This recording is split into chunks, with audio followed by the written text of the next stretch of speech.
The marble floors of Continental Bank gleamed under the afternoon sun streaming through tall windows. 12-year-old Devin Carter stood at the entrance, clutching a crumpled deposit slip in his small hand. His sneakers were held together with duct tape, and his jeans had patches sewn by his grandmother's careful hands. He'd saved every dollar from mowing lawns and shoveling snow for 2 years today. He was finally going to see how much he had. The bank was busy with lunch-hour customers in pressed suits and polished shoes. Devin felt small standing there, but his grandmother had always told him that money doesn't care what you're wearing. It only cares about the work you put in to earn it. He approached the nearest desk where a man in his late 40s sat. The nameplate read Richard Brennan, branch manager. Richard looked up from his computer, and his eyes traveled from Devin's worn shoes to his faded jacket. A slight smirk crossed his face, the kind of look that said he'd already made up his mind about what he was seeing. "Can I help you, son?" Richard asked, though his tone suggested he'd rather not. Devin straightened his shoulders the way his grandfather had taught him. "Yes, sir." "I'd like to check my account balance, please." Richard leaned back in his leather chair. "Your account." He glanced at the tellers behind him, and one of them, a younger man named Brett, actually chuckled. Devin felt heat rise to his cheeks, but he held his ground. "Yes, sir, my savings account. I've been depositing money for 2 years now." Richard's smile widened. "Let me guess. You've got what, $5? Maybe 10? Brett laughed again, and even some of the customers waiting in line turned to look.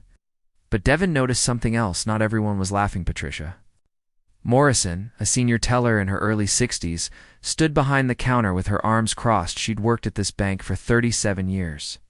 She'd seen Richard Brennan rise through the ranks on charm and connections rather than character, and she didn't like what she was seeing now. "The account number," Devin said quietly, handing over the slip. Richard took it with an exaggerated sigh and typed it into his computer. His fingers moved slowly, deliberately wasting the boy's time. Then his expression changed. The smirk vanished, his eyes widened, and he leaned forward, squinting at the screen. He hit a few more keys as if the computer had made an error. Brett noticed his boss's reaction, and the laughter died in his throat. Richard's face had gone pale. He looked at Devin, then back at the screen, then at Devin again. "There must be some mistake," he muttered. Devin felt his heart sink. "Did I do something wrong, sir? Is my money not there?" Patricia walked over from behind the counter. She'd had enough. "What's the problem, Richard?" Richard's voice came out thin.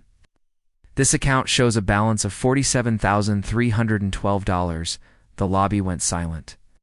You could have heard a pin drop on those gleaming marble floors. Patricia's eyebrows rose. She looked at Devin with new eyes.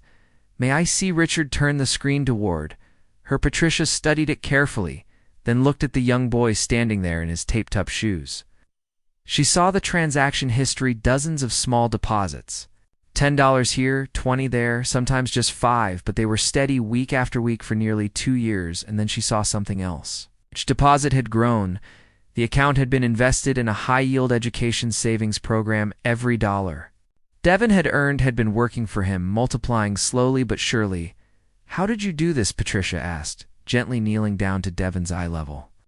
Devin's voice was soft but steady. "My grandfather helped me set it up before he passed," he said. "If I worked hard and saved smart, the money would grow. He wanted me to have enough for college," he said. "Education was the one thing nobody could ever take from you." Patricia felt tears prick her eyes. She thought of her own grandson, who spent more on video games in a month than this child had probably spent on himself in 2 years. "Your grandfather was a wise man." Richard had recovered enough to try to save face. "Well, this is certainly unexpected, Devin. I apologize for my behavior. That was inappropriate." But Devin wasn't looking at Richard anymore. He was looking at Patricia, who had kind eyes that reminded him of his grandmother.